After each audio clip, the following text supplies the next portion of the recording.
Oi pessoal, tudo bem? Eu sou a Dani e você tá em mais um vídeo aqui no meu canal, no Book Galaxy. Eu tô muito feliz porque a gente chegou nos mais de 200 inscritos. Isso é muito legal, principalmente porque vocês são inscritos muito fiéis, sempre comentando, sempre curtindo, gerando um maior engajamento. Aí eu fico muito feliz de responder os comentários de vocês. Até peço desculpa, se às vezes eu demoro um pouco pra responder, mas obrigada de coração.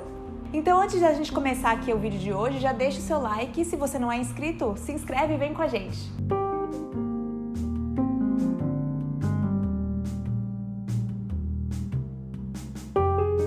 Eu tava esses dias dando uma olhada no meu Scooby e eu mantenho ele bem atualizadinho. Acho que todos os livros que eu já li, tirando aqueles infantis, né, quando a gente era muito criança, estão lá. E assim, eu notei que eu tenho mais de 600 livros lidos. Obviamente, quem já leu 600 livros, ou até tipo menos que isso, não vai lembrar do detalhe de todos os livros que leu. Mesmo porque tem uns que a gente acaba lendo muito rápido, tem uns que a gente lê por obrigação. Então assim, eu reparei que tem alguns livros que eu não lembro o nome de personagem, que eu não lembro de detalhes da história. As histórias acabam se misturando, sabe? E também tem uns livros que eu já li faz muito tempo e que realmente, cara, esqueci. E tem aqueles que eu li, apesar de eu lembrar, eu sinto que hoje em dia eu teria uma percepção bem diferente do que na época em que eu li. Então, pro vídeo de hoje, eu trouxe aqui pra vocês alguns livros que eu já li em algum momento da minha vida, mas eu sinto que eu preciso reler, não importa o motivo. Bora?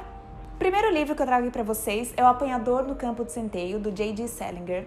E esse livro ele é considerado um clássico norte-americano. A história, pelo que eu me lembro, basicamente, sobre um adolescente chamado Holden, que vem de uma família rica, e ele é expulso da escola. E aí, depois que ele é expulso da escola, ele tem que voltar pra casa. Então ele fica enrolando, porque ele não quer encarar os pais, né? Não quer encarar a família, depois de ter sido expulso. E procura algumas pessoas que foram importantes pra ele, pra ajudar durante esse processo aí. Muitas pessoas amam esse livro, que ele é considerado realmente um clássico americano, mas outras pessoas acham que não viram nada demais. E eu sou do time que não viu nada demais na época em que eu li. Eu não lembro exatamente quantos anos eu tinha quando eu li esse livro, talvez uns 13 anos. Então, pra mim, muitos detalhes se perderam, mesmo porque, como eu tava achando ele meio chato, você vai lendo meio que nem prestando atenção nos parágrafos, sabe? Tipo uma leitura dinâmica. Eu definitivamente preciso reler esse livro, porque agora que eu tenho 25 anos, eu acho que eu vou entender muitas coisas que eu não tinha entendido na época em que eu li. E seria legal ver essa história com um olhar mais adulto e entender por que ele é um clássico. Porque na época eu não entendi. Eu achei, tá, que livro chato, por que ele é considerado um clássico? E eu acho que agora, com a maturidade que eu tenho depois de ter lido tantos outros livros, talvez isso fique mais claro pra mim.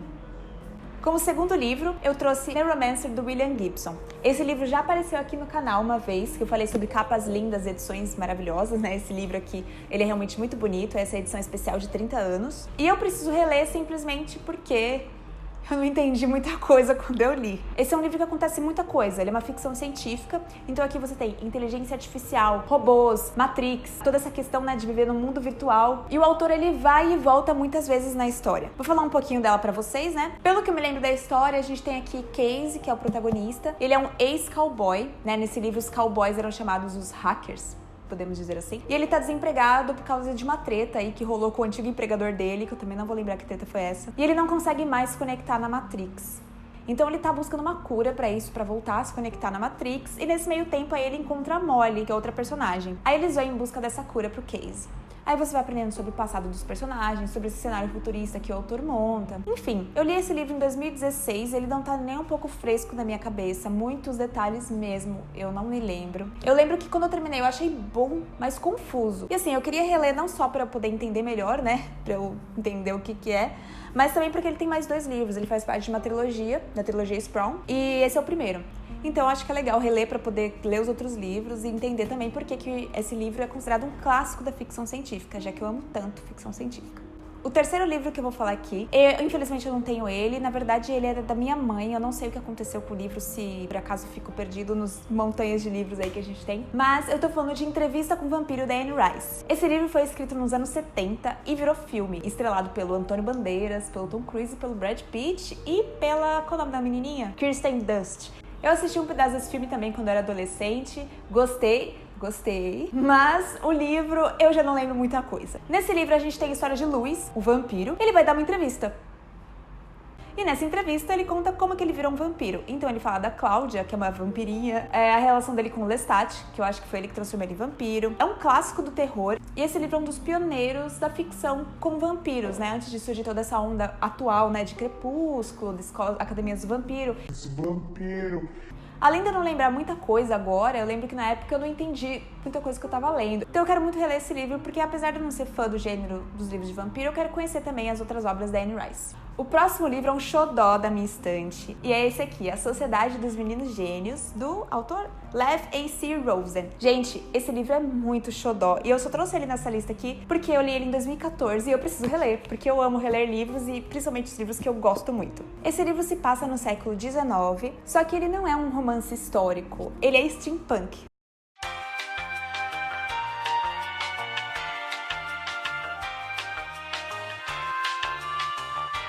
Na verdade, eu acho que é por isso que eu amo tanto esse livro. Então a gente tem a Violet, que é a nossa personagem principal. Ela é uma garota muito inteligente, à frente de seu tempo. Ela gosta de matemática, de física, astronomia, mecânica. Ela é, tipo, super diferente, assim, das outras meninas, né, ali da idade dela. E ela quer muito entrar na Universidade de Illyria, só que essa universidade só aceita homens. Então ela se veste de homem e troca de lugar com Ashton, que é o irmão gêmeo dela, pra poder ingressar na Universidade de Illyria. Esse livro, como tantas outras coisas assim que a gente vê hoje na cultura pop, foi inspirada no livro Noite de Reis, do Shakespeare, em que tem a Viola e o Sebastian, e eles trocam de lugar. Acho que vocês vão lembrar daquele filme com a Amanda Bynes, que, eu amo de paixão, ela é o cara, que também é inspirado nesse conto, e é muito engraçado.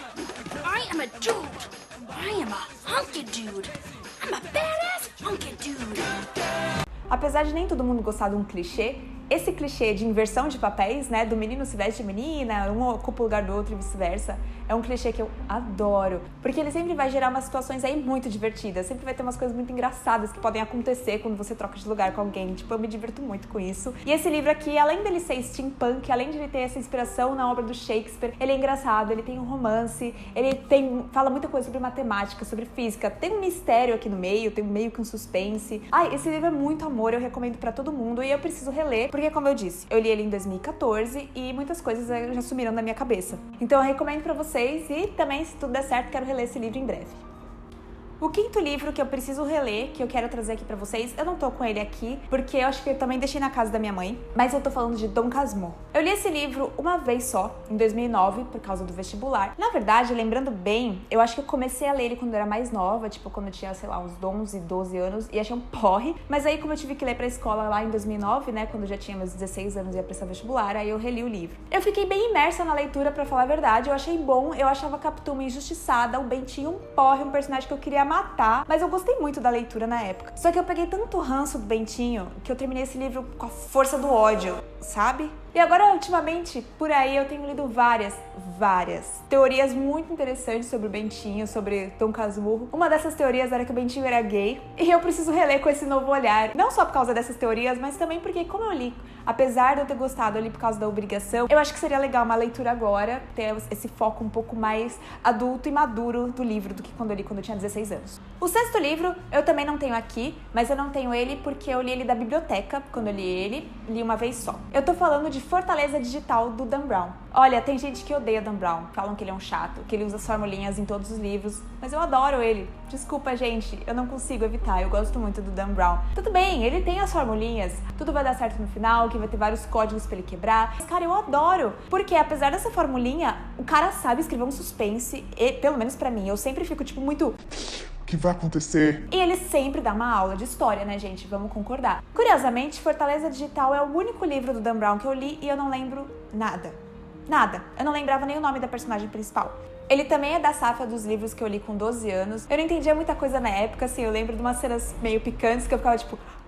Mas enfim, basicamente, nesse livro, a gente tem a seguinte história. A NSA, que é a Agência de Segurança Nacional, o maior órgão de inteligência ali dos Estados Unidos, se depara com um código bizarro que ninguém consegue quebrar, ninguém sabe de onde veio, e acaba se tornando um problema de segurança nacional. É aí que eles chamam a nossa personagem principal, que é a Susan, que ela é uma matemática, pra poder quebrar esse código. Além das cenas meio bizarras de sexo e essas coisas que eu ficava meio impressionada quando eu li, eu lembro de um vilão, também não vou lembrar o nome dele, tá, gente? Mas eu achava ele muito escroto. Na minha cabeça eu imaginava ele que nem um vilão de novela mexicana, tipo, todo pomposo, com os bigodes, assim. Para o sétimo item aqui da nossa lista, eu vou falar não só de um livro, mas vou falar de uma trilogia. E eu vou falar da trilogia Coração de Tinta, da Cornélia Funke. Essa trilogia, gente, é o meu xodó. Com certeza, é uma das melhores trilogias, séries, sagas, enfim, que eu já li. E eu acho ela subestimada. Sempre vejo críticas ruins, ou pessoas falando que não acharam tudo isso, ou falando que o filme é uma bosta e, sei lá. Eu acho que, inclusive, muitas pessoas pegaram ranço por causa do filme. Que, assim, ele não é de todo ruim como um filme apartado do livro, mas eles cortam tanta coisa legal do livro que realmente fica um filme um pouco pobre. Ele não faz jus nem, tipo, 1 milímetro de todo o universo maravilhoso que a Cornelia Funke criou dentro dessa trilogia. Nós temos em Coração de Tinta a história da Maggie, uma menina apaixonada por livros, então aí já começou a identificação, né? E o do seu pai, Mo. O Mo trabalha encadernando livros e o Mo tem um poder mágico. Quando ele lê em voz alta, ele traz personagens dos livros pra vida real. Então, ao longo da trilogia, a gente tem a exploração e o choque entre esses dois mundos, né? O mundo ficcional dos livros e o mundo real, em que os personagens de lá vêm pra cá e, no segundo livro, não é spoiler, a gente entra no mundo dos livros também. A gente acaba indo dentro do mundo do Coração de Tinta. Então aqui a gente tem uma história de magia, romance, a gente tem aventura, fala sobre amizade, mas sobretudo essa é uma história sobre livros. Eu li essa trilogia uma vez só, em 2011, e eu tava na faculdade na época, e eu sinto que eu preciso reler porque, como eu falei, muitos detalhes se perderam, e eu lembro que eu chorei muito no segundo livro, e eu quero reviver todas essas emoções, assim, que eu tive quando eu li essa trilogia. Ela é maravilhosa e fica aí minha recomendação pra vocês. E o último item dessa lista, como eu já comentei no vídeo sobre calhamaços, tem um livro aí, aliás, tem uma trilogia aí que eu preciso reler. E eu tô falando do Senhor dos Anéis. Esse aqui é A Sociedade do Anel, primeiro livro. Eu li aquele calhamaço maravilhoso que reúne os 3 livros quando eu tinha 14 anos, lá em 2007. E apesar de ser um livro extremamente cheio de detalhes, extremamente complexo, com muitos personagens, com línguas diferentes que o Tolkien criou, com aquele universo extremamente rico e abundante, eu li rápido esse livro. Obviamente, os detalhes, assim, tem coisa que eu não vou lembrar. E eu tô querendo reler de verdade pra relembrar tudo isso.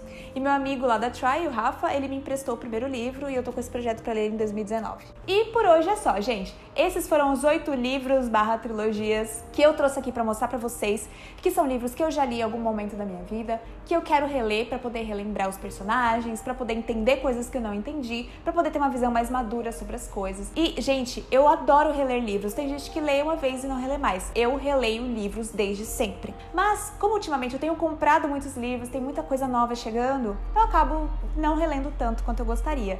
Então eu trouxe essa lista pra vocês verem os livros que eu quero reler. Espero que vocês tenham gostado. Deixem aqui nos comentários o que vocês acharam desses livros, quais livros que vocês querem reler, qual vocês precisam reler. E de novo, gente, dê ideias de tags, ideias de livros, ideias de coisas que vocês querem ver aqui no canal, porque eu tô adorando preparar assim os vídeos pra vocês e eu espero que vocês gostem aqui das coisas que eu publico. Então, gente, um beijão, até o próximo vídeo. Tchau, tchau!